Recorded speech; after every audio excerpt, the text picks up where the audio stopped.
welcome you guys to our week 7 of our 7 Habits of Long-Term Care Programming series.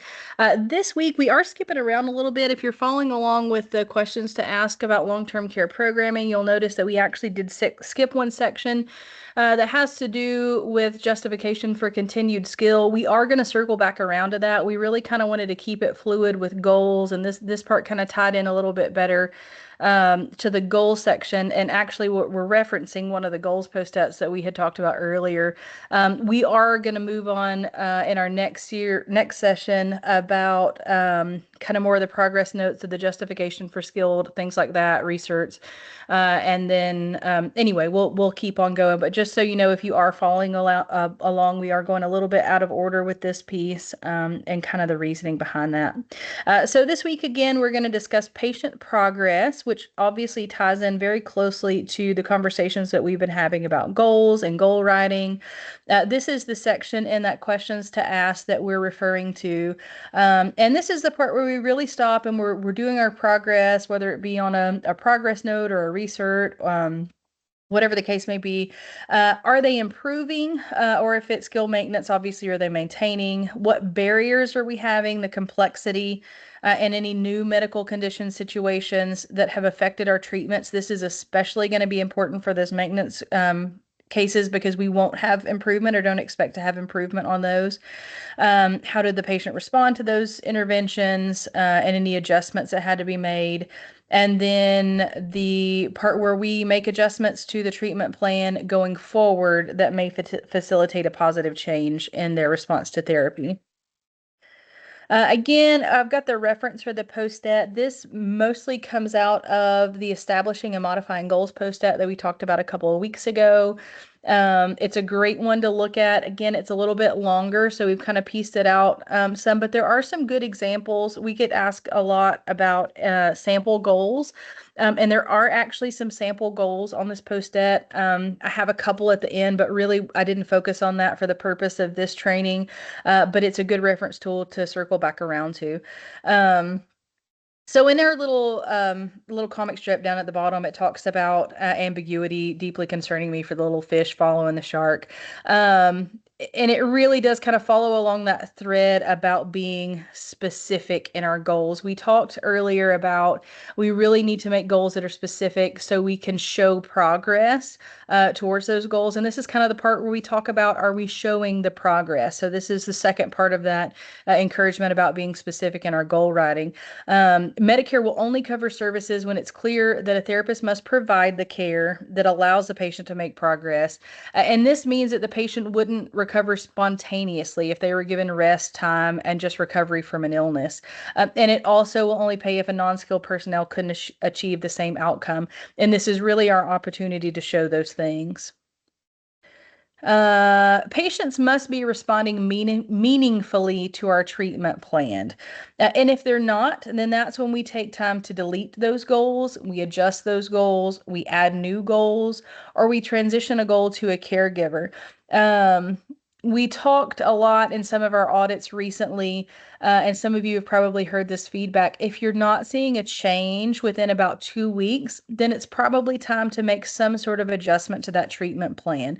So that's the point where maybe we adjust our goals, maybe we do a different goal altogether, or whatever that needs to look like. If we do have a goal that we haven't shown identifiable progress in 2 weeks, then that's the point when we really have to document why we haven't seen progress and why we would expect to see progress going forward, assuming that the goal is to improve function. The things that you want to ask yourself when you're doing a progress report and you're updating the patient's progress on these goals: does the patient still need the interventions that only a skilled therapist can do at the frequency that it's occurring? Does the intensity match what we're expecting the patient to be able to do? Will the patient make that same progress with a less intense treatment plan? Will the patient achieve the same outcome if someone else provides the activity? And our assumption is no, we know that what we're doing is different and skilled and no one else can do what we do. And we set our frequencies and our durations for a purpose. So there is method behind the madness. We have reasons for the intensity and for the durations that we're choosing, but this is really our opportunity to prove those things. So why couldn't we do less intensity, lower frequency, and why can't someone else do the services that we're providing? We've talked in some of your facilities about test measures. So we see a lot of goals. We know standardized tests are fantastic. We definitely want to use standardized tests to show progress, to have objective measures for how our patients are performing. The danger zone we get in sometimes is that we write goals that are purely to improve a test score. So it's not wrong to develop goals around a standardized test score, but remember that test measurement is not a measure of functional ability. Our test scores relate to that function, but they can't take the place of a description of the function. And again, we know that they're effective at being objective and showing progress that we've made. It's a great data point to use, but it doesn't really paint the whole picture for how much better a patient is doing in a certain area. And I use the examples again; these are straight out of the post-it, but I really like the way they put it on here, and it had some samples for.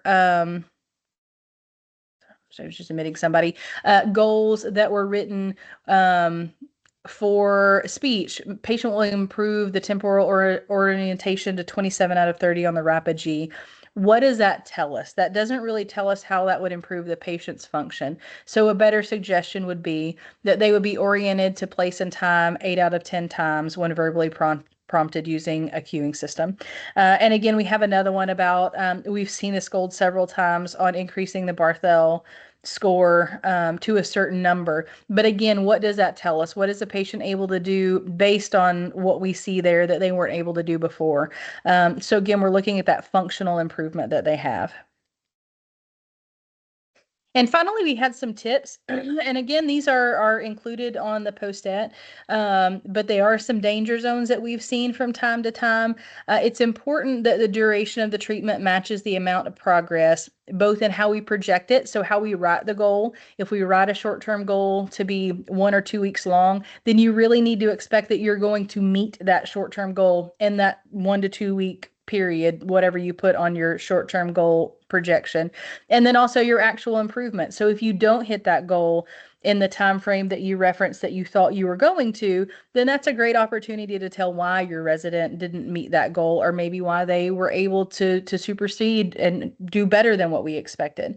The second thing, any goal that ultimately requires heavy caregiver assistance really needs to include the participation of the caregivers almost immediately. So this is a great opportunity to start that caregiver education piece. We talked earlier about one good way to modify goals is to hand off certain aspects of care to caregivers. Sometimes, especially with our skilled maintenance folks, we're really working on training caregivers to take over pieces of that person's care. This may be a great opportunity to hand off that one specific task for our resident to do to see if someone else can do it besides us. And if it doesn't succeed, the great thing is that really justifies that we're the ones that need to be providing that intervention at that time because it's not ready to be turned over for whatever reason. And our tip number 3, don't skimp on documentation around goals. Don't leave things blank. I will tell you, we have seen recently, if you do the custom goals, which is fantastic, we love that people are using the custom goal option, but it does not always turn the prior level of function section red to make it required. We really need to at least be putting, hopefully putting information about what their prior level of function was, but if that's not available, putting the information is not available and why. Just because it's not red doesn't mean we don't need to put something there. So please make sure that we're filling out all of those pieces. The comment section is really a great place to put, if we're not making progress, that's a great place to put why we haven't made that progress. Maybe the resident had a UTI or something else was going on. They had a fall. And that's a really good place just to put in there a blurb about what's going on that changed from last time to this time that maybe we're not seeing in the objective data from one goal to another.